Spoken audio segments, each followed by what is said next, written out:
안녕하세요. 이슈와 이슈 채널의 행운 파파입니다. 미국 정부가 인텔의 최대 주주가 되었습니다. 근데 이건 그냥 정부가 어떤 회사 주식을 좀 샀어. 이 정도의 수준의 이야기가 아닙니다. 미국 산업 정책의 패러다임이 바뀌는 어쩌면 역사적인 전환점이 될 수도 있는 엄청난 사건입니다. 도대체 무슨 일이 있었던 건지, 왜 이런 일이 벌어졌는지, 그리고 이 사건이 앞으로 우리 삶과 전 세계 기술 산업에 어떤 영향을 미치게 될까요?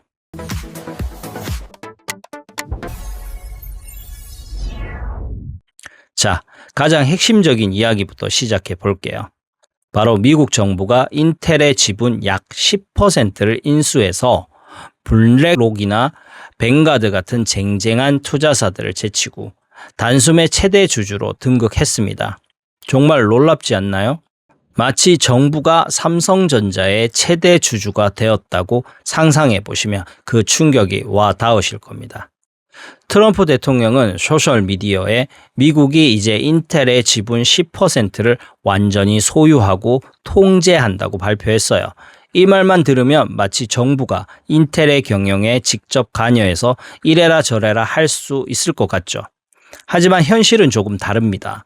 정부가 가진 주식은 의결권이 없는 소위 말 못하는 주식이에요. 이사회에 사람을 보낼 수도 없고 경영에 직접 참여할 권한도 없습니다. 그럼 소유하되 통제도 못하는 거 아닌가 싶으실 텐데 바로 이 지점이 이번 사건의 가장 교묘하고 중요한 포인트입니다. 법적인 통제권은 없지만 세계 최강대국 정부가 최대 주주라는 사실만으로도 인텔 경영진에게는 엄청난 정치적 압박으로 작용할 수밖에 없거든요. 그럼 지금부터 이 역사적인 거래가 어떻게 성사되었고 그 뒤 숨겨진 진짜 의도는 무엇인지 하나씩 알아보도록 하겠습니다. 먼저 정부가 어떻게 인텔 지분을 샀는지부터 살펴볼게요.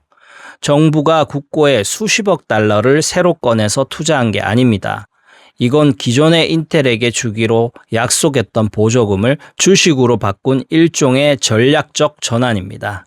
총 89억 달러, 우리 돈으로 10조 원이 훌쩍 넘는 돈이 투입됐는데요. 이 돈은 원래 반도체 과학법에 따라 인텔이 미국에 공장을 짓는 대가로 받기로 했던 보조금과 국방 관련 프로그램 지원금에서 나온 겁니다. 트럼프 행정부는 이전 정부가 만든 보조금 제도를 그냥 퍼주는 것이라고 비판해 왔는데 그 돈을 지분으로 바꾸면서 국민을 위한 투자로 포장하는 아주 영리한 수를 쓴 거죠. 게다가 주식을 살 때도 시세보다 훨씬 싼 가격에 샀습니다. 주당 20.47달러에 샀는데 발표 당일 종가가 24.80달러였으니 계약서에 사인하자마자 서류상으로만 2조 원 가까운 이익을 본 셈이죠. 하지만 이 거래의 진짜 핵심은 따로 있습니다. 바로 워런트라는 조건인데요. 쉽게 말해 독소 조항 같은 겁니다.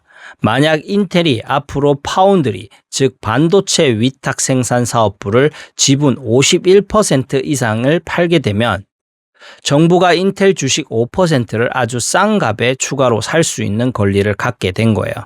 이게 왜 중요하냐면 당시 인텔의 파운드리 사업은 엄청난 적자를 내고 있어서 회사 입장에서는 팔아버리고 싶을 수도 있었거든요. 하지만 이 조항 때문에 이제 인텔은 파운드리 사업을 마음대로 접을 수 없게 됐습니다. 미국 정부 입장에선 반도체 생산 능력을 미국 안에 묶어두는 아주 강력한 족쇄를 채운 셈이죠. 그렇다면 왜 이런 전례 없는 일이 벌어졌을까요? 여기에는 크게 세 가지 배경이 있습니다. 인텔의 위기, 지정학적 필요성, 그리고 한편의 드라마 같은 개인적 역학관계가 절묘하게 맞물렸습니다. 첫째, 인텔은 그야말로 벼랑 끝에 몰려 있었습니다. 2024년에만 188억 달러, 우리 돈으로 20조 원이 넘는 엄청난 손실을 기록했어요. 1986년 이후 처음 있는 일이었죠. 결국 전체 직원의 15에서 20%에 해당하는 2만 명 이상을 해고하는 구조조정에 들어갔습니다. 경쟁력도 크게 떨어졌습니다. 반도체 생산 기술은 대만의 TSMC에, 인공지능 AI 칩 설계는 엔비디아에 한참 뒤처졌죠. 당시 인텔의 시가총액이 약 1,080억 달러였는데 엔비디아는 4조 3천억 달러에 달했으니 비교가 안 될 정도였습니다. 한마디로 인텔은 정부의 제안을 거절할 힘이 없는 절박한 상황이었습니다. 둘째, 지정학적인 이유가 있었습니다. 트럼프 행정부의 미국 우선주의 정책의 핵심은 바로 핵심 제조업을 다시 미국으로 가져오는 것이었습니다. 특히 반도체는 AI 시대의 쌀이라고 불릴 만큼 중요한 전략 물자인데 대부분을 대만에 의존하고 있었죠. 재무부 장관이 대만을 세계 경제의 단일 실패 지점이라고 부를 정도였으니까요. 중국과의 기술 패권 경쟁에서 이기기 위해서라도 반도체 생산 기지를 미국 내에 확보하는 건 국가적인 최우선 과제였습니다. 셋째, 트럼프 대통령과 인텔 CEO 사이의 드라마틱한 관계 변화입니다. 이 합의가 있기 불과 몇 주 전 트럼프 대통령은 인텔의 신임 CEO인 레이프탄이 과거 중국 기술 기업에 투자했다는 이유로 이해관계가 상충된다며 공개적으로 사임을 요구했습니다. 상황이 급반전된 건 말레이시아 태생인 탄 CEO가 미국에 대한 충성을 맹세하는 공개 서한을 발표하고 백악관으로 직접 트럼프를 찾아가면서부터입니다. 이 만남에 대해 트럼프 대통령은 이렇게 말했죠. 그는 자기 자리를 지키러 들어왔다가 미국을 위해 100억 달러를 내놓고 나갔다. 이 한 문장이 이번 합의가 얼마나 정치적이고 개인적인 협상의 산물이었는지 잘 보여줍니다. 결국 인텔의 절박함과 미국의 지정학적 필요, 그리고 대통령 개인의 정치적 승리가 맞물리면서 이 역사적인 거래가 성사된 것입니다.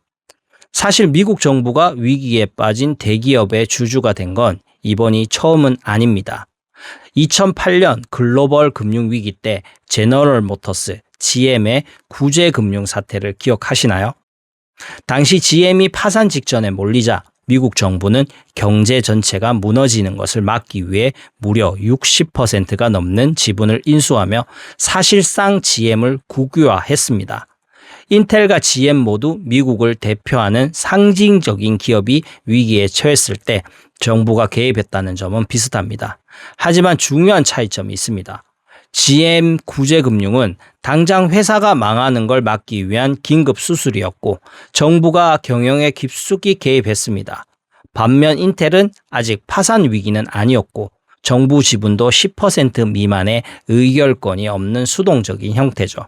그럼 GM 사태에 우리는 어떤 교훈을 얻을 수 있을까요? 첫째, 경영의 정치화 위험입니다. 정부가 주인이 되자 GM은 순수한 경제 논리보다는 정치적인 이유로 결정을 내리는 경우가 생겼습니다. 예를 들어 특정 지역의 일자리를 지키기 위해 비효율적인 공장을 닫지 못하는 식이었죠. 인텔도 앞으로 미국 내 일자리 창출이라는 정치적 목표 때문에 비효율적인 투자를 강요받을 수 있습니다. 둘째, 납세자의 손실 가능성입니다. 미국 정부는 GM 구제금융에서 최종적으로 약 100억 달러, 우리 돈으로 13조 원이 넘는 손해를 봤습니다. 지금 당장은 인텔 투자로 이익을 본 것처럼 보이지만 장기적으로는 납세자에게 손해를 안겨줄 수 있다는 경고등이 켜진 셈입니다. 그렇다면 이번 사건은 반도체 산업과 전 세계에 어떤 영향을 미칠까요? 그야말로 거대한 충격파를 던지고 있습니다. 우선 공정한 경쟁 환경이 무너질 수 있습니다. 인텔은 이제 그냥 기업이 아니라 미국 정부가 공식적으로 밀어주는 국가대표 선수가 된 셈입니다. 다른 경쟁사들, 예를 들어 AMD나 엔비디아, 그리고 한국의 삼성이나 대만의 TSMC는 이제 막강한 국가의 지원을 받는 경쟁자와 싸워야 합니다. 특히 미국 정부와 거래하는 기업들은 기술이나 가격이 좀 안 맞아도 인텔 제품을 써야 한다는 보이지 않는 압력을 받을 수 있습니다. 둘째, 글로벌 공급망이 더욱 분열될 수 있습니다. 미국의 이런 노골적인 자국 기업 보호 정책은 유럽이나 아시아 동맹국들에게는 보호무역주의로 비춰질 수 있습니다. 미국이 저렇게 나온다면 우리도 우리 기업을 챙겨야지 하면서 각국이 비슷한 정책을 쏟아내면 전 세계 반도체 공급망은 지금보다 훨씬 더 잘게 쪼개질 수 있습니다. 마지막으로 역설적으로 중국의 기술 자립을 더 부추길 수 있습니다. 미국이 이렇게 자국 기술을 무기화하는 모습을 보면서 중국은 역시 서구 기술에 의존하는 건 위험해. 무슨 수를 써서든 우리 스스로 반도체를 만들어야겠다는 생각을 더욱 굳히게 될 겁니다. 미국 정부의 인텔 지분 인수. 이 사건은 단순히 한 기업의 흥망성쇠를 넘어 미국이 국가 자본주의라는 새로운 시대로 접어들고 있음을 보여주는 강력한 신호탄입니다.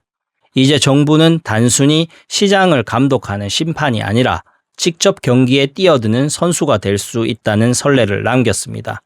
물론 이것이 미국 반도체 산업을 부활시키고 국가 안보를 튼튼히 하는 신의 한 수가 될 수도 있습니다. 하지만 동시에 자유로운 시장 경쟁을 해치고 정치가 경제를 좌우하는 정실 자본주의의 문을 여는 위험한 도박이 될 수도 있습니다. 분명한 것은 이제 인텔의 경쟁자, 투자자, 그리고 동맹국들을 포함한 모든 이해관계자들은 미국 정부를 단순한 규제 기관이 아닌 예측 불가능한 시장 참여자로 보고 새로운 전략을 짜야 한다는 것입니다. 미국의 산업 정책의 거대한 전환점, 그 한가운데 우리가 서 있습니다. 앞으로 이 변화가 어떤 나비 효과를 불러일으킬지 계속 지켜봐야겠습니다. 오늘 이야기는 여기까지입니다. 저는 다음에도 더 흥미롭고 유익한 이야기로 찾아뵙겠습니다. 오늘 영상이 유익하셨다면 좋아요, 구독, 그리고 알림 설정 잊지 마세요. 그럼 다음 시간에 만나요. 안녕.